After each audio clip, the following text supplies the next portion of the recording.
आता पंढरपूरमध्ये जाऊयात। पंढरपूरच्या श्री विठ्ठल रुक्मिणी मंदिरात भाविकांसाठी आणखी एक आधुनिक सुविधा उपलब्ध झाली आहे। मंदिर संवर्धनाच्या कामांतर्गत पारदर्शक मंडप उभारण्यात आलाय।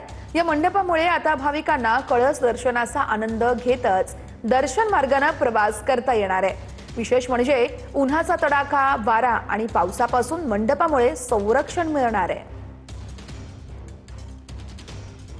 पंढरपुरातील विठ्ठल आणि रुक्मिणी मंदिरातील जतन आणि संवर्धनाच्या कामाला खरं तर आता वेग आलेला आपल्याला पाहायला मिळत असून मंदिर परिसरात खरं तर एक आगळा वेगळा पारदर्शक देखील आता उभारण्यात आला आहे।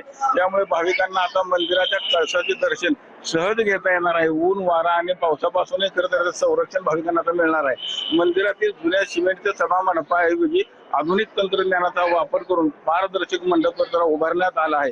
हत्ती दरवाजातून विठ्ठलाचे दर्शन घेऊन रुक्मिणी मातेकडे जाणाऱ्या भाविकांसाठी हा मंडप मोठी सुविधा करता ठरताना आपल्याला पाहायला मिळत आहे। विठ्ठल मंदिरातून कॅमेरामन जगदीश सर, रवी लवेकर, TV9।